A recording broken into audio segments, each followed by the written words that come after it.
안녕하세요. 야독의 책 읽어주는 노작가입니다. 비가 많이 오는데 다들 무사히, 안전히 잘 지내고 계신가요?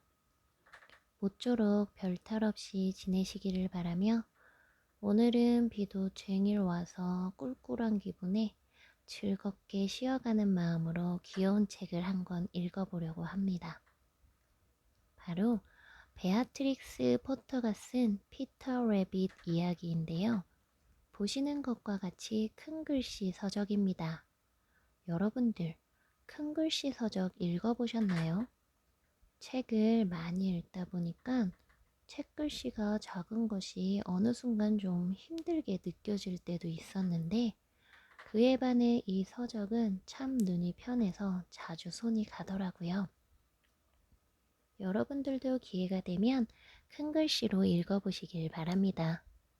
큰 글씨는 이렇게 아이들을 위할 것 같은 순수한 이야기만 있는 거 아니냐 하실 텐데 실제로는 고전문학도 나와 있고요. 한국 대하소설 같은 것도 많이 출판되어 있어서 저는 몇 권 읽었답니다. 그럼 다시 책으로 넘어가 볼까요? 피터 레빗은 사실 여러분들은 굿즈, 뭐 컵이나 노트 이런 거로 더 많이 알고 계실 것 같아요.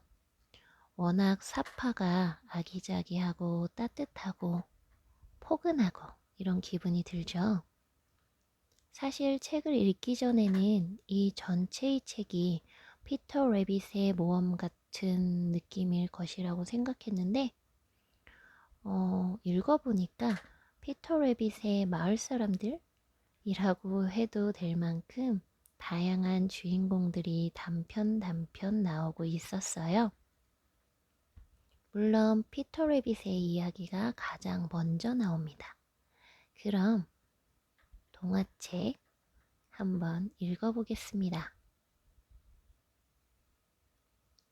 옛날 옛적에 아기 토끼 4마리가 살고 있었어요. 아기 토끼들의 이름은 플롭시, 몹시, 코튼테일, 그리고 피터였답니다. 이 아기 토끼들은 아주 커다란 전나무 뿌리 및 모래 언덕에서 엄마 토끼와 함께 살고 있었어요. 어느 날 아침 엄마 토끼가 말했습니다.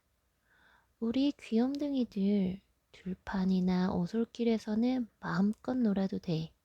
하지만 맥그레거 아저씨네 정원에는 절대로 들어가면 안 된단다.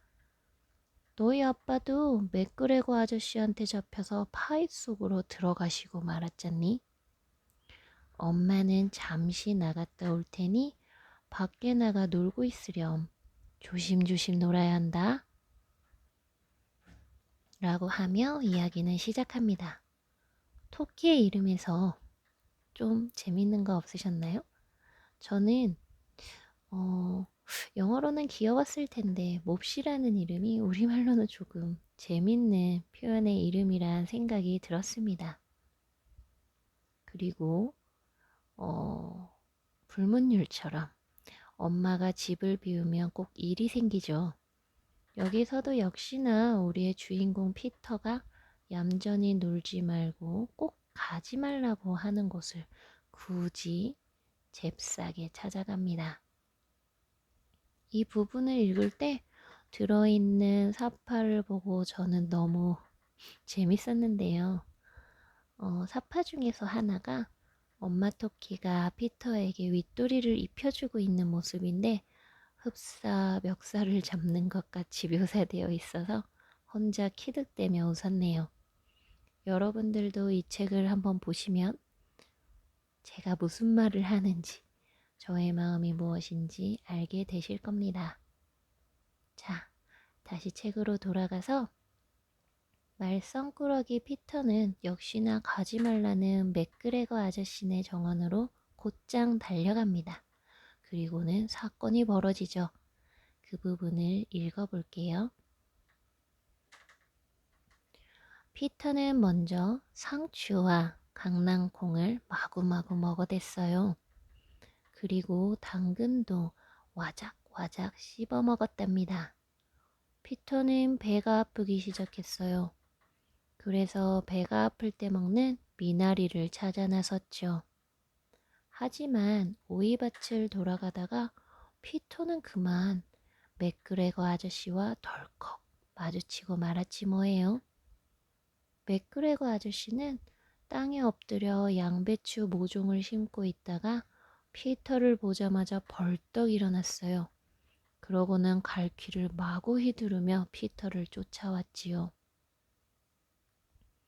이렇게 피터는 여유롭게 아저씨의 정원에 이것저것을 먹다가 쫓기는 신세가 됩니다. 너무 급하게 뛰다가 구두도 잃어버리고 그물에도 걸리고 말죠. 피터는 죽었구나 생각했는데 옷이 걸린 것일 뿐이라서 옷을 벗어버리고 겨우겨우 몸만 피해서 집으로 돌아옵니다. 피터는 지쳐서 집으로 돌아왔고 가엾은 피터는 저녁 내내 아팠죠. 이후로 저는 피터가 옷을 찾으러 간다는 둥 그때 또 무슨 일이 일어나냐 했는데요. 결말 부분을 한번 읽어볼게요. 엄마 토끼는 피터를 침대에 눕히고는 국화차를 끓여 피터에게 주었어요. 자기 전에 국화차 한 스푼을 꼭 먹어야 한다. 하지만 플롭시, 몹시, 코튼테일은 저녁으로 빵과 우유, 산딸기를 마음껏 먹었답니다. 하며 이번 이야기가 끝납니다. 매우 교훈적이죠. 하지 말라고 한 아기 토끼는 배탈도 나고 엄마가 주는 맛있는 것도 못 먹지만 엄마 말 잘 들은 토끼들은 맛있는 것을 먹었다. 이런 이야기죠. 그리고 또 한 가지. 저도 그랬지만 여러분들도 그러실까요? 어? 이게 뭐지? 저는 그랬어요.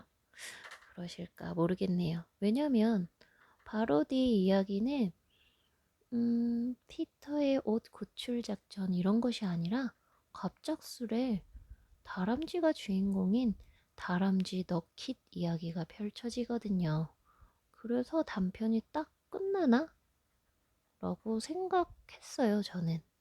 근데 사실 더 보니까 이런 생각은 오산이더라고요. 이 책은 주인공이 바뀐 이야기로 그 주변인으로 피터나 피터의 엄마와 형제들이 계속적으로 중간중간 조금씩 등장해요. 결국 다 같은 마을에 사는 동물들의 이야기인 거죠. 다른 주인공으로는 다람쥐에 이어서 쥐, 고슴도치, 개구리, 오리 등 고양이 또 나옵니다. 이 이야기 중 피터가 다시 옷을 찾는 이야기도 슬며t 끼워져 있어요. 다른 토끼가 주인공으로 나오면서요.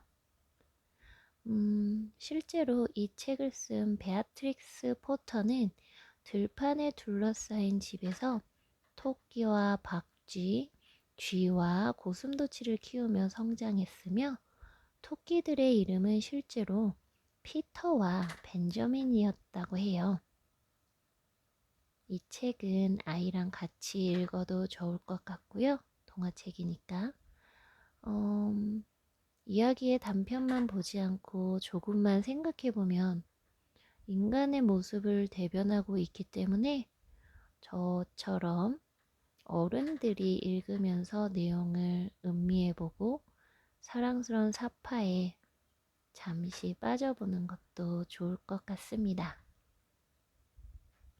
빗소리가 들리니 좀 나른하네요. 오늘은 여기까지. 다음엔 다른 책과 함께 또 만나요.